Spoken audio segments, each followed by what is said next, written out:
मेरे वात्सल्य में एक प्रकल्प चलता है, वहाँ एक बेटी आई, मैंने उसका नाम रुद्री रख दिया। इतनी भयंकर रुद्री हो गई वो, तो हाथ पटक पटक के रोए। गुरुदेव बोले रितंबरा इसका नाम बदल दे। तो मैंने फिर उसका नाम शची रख दिया। वो शांत हो गई। नाम का प्रभाव पड़ता है। मैं तो बहुत बुद्धिहीन जड़मती हूं, मेरे गुरुदेव ने मेरा नाम रितंबरा रख दिया। मेरे सारे गुरु भाई बहन वो चैतन्य नाम से हैं, कोई चैतन्य सिंधु है, कोई चैतन्य साक्षी चेतना है, और मुझे बुद्धि में अटका दिया। मैंने कहा गुरुदेव मैं महान बुद्धू और आपने मेरा नाम रितंबरा रख दिया। अब रितंबरा यानी सत्य को अपने भीतर धारण करने वाली बुद्धि को, बुद्धि बुद्धि फिर सद्बुद्धि और फिर प्रज्ञा और फिर रितंभरा, बुद्धि की वो स्थिति जहां रित को धारण किया जा सके, सत्य को धारण किया जा सके। तो सद्गुरु अपने महामूढ़ शिष्य में भी कहीं बुद्धिमत्ता का दर्शन करना चाहते हैं, इसलिए क्रोधी को परम शांति नाम दे देंगे। ऐसा नाम, एक ऐसी गुरु बहन हमारी ऊटपटांग, गुरुदेव ने उसका नाम ऐसा रखा और उस पे नाम ऐसा प्रभाव पड़ा कि उसके जीवन में परिवर्तन आने लगा। अब ये आत्मदेव की पत्नी है धुंधली। फल कहा ऐसे थोड़ी खाऊंगी, पहले स्नान करूंगी, भोग लगाऊंगी। अरे महात्मा का इतना प्रताप कि प्रसाद हाथ में आते मेरी पत्नी की बुद्धि सद्बुद्धि हो गई। उसने अपनी बहन बुलाई, राम मिलाई जोड़ी कंधा एक कोड़ी, जैसी बहन धुंधली जैसी उसकी बहन। बोले देखो तेरे जीजा जी का माथा खराब हो गया, पता नहीं कौन से बाबा जी को पटापटू के फल ले आए और कह रहे मैं खा लूं और पुत्रवती हो जाऊं, बुढ़ापे में मैं बच्चा पैदा करूंगी। सोचो पेट में बच्चा आ गया और भगवान सुखदेव की तरह बाहर ही नहीं आया, तो फिर मैं क्या करूंगी। पेट में बच्चा आएगा, उबकाइयां आएंगी, उल्टियां आएंगी, भेलपूरी खाने का दिल करेगा, गोलगप्पे खा नहीं पाऊंगी, सारा मजा किरकिरा हो जाएगा। और फिर गांव में डकैती पड़ गई तो बिना पेट वालियां तो भाग जाएंगी, मैं इतना बड़ा पेट लेके कैसे भागूंगी। और तुम्हें तो पता है मेरी ननंद कितनी लालची है, वो मेरे बच्चा होने वाला है सुनेगी तो आके मेरी घर में डेरा डाल लेगी और मेरा माल समेट के चंपत हो जाएगी। इतना बड़ा रिस्क मैं कैसे लूं।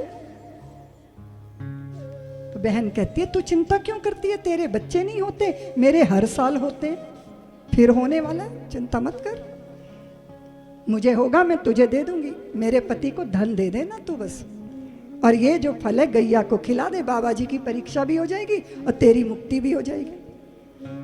तू तो बता दे अपने पति को कि तूने फल खा लिया, थोड़े दिनों बाद पेट पे तकिए वकिए बांध लेना। बम्बैया फिल्मों जैसी हेरा फेरी हो गई आत्मदेव के घर में और आत्मदेव को पता ही नहीं चला। स्त्री अगर बला बन जाती है ना तो बड़ों बड़ों को नहीं पता चलता कि हो क्या रहा है। अब तू मेरा विरोध करो तो करो, अबला हो सबला हो भला हो जो भी हो, तुम्हारे बिना गुजारा तो होता नहीं। और कदाचित मैं ये कह रही थी कि आत्मदेव बेचारे भोले भाले, जो भी छल छिद्र की संतान होती है वो सुखी करती नहीं है। बहन ने अपना बच्चा लाके बारिश में, इसने कहा आत्मदेव से कि मेरे तो दूध नहीं आया, बहन को बुला लेते हैं वो इसको पाल देगी।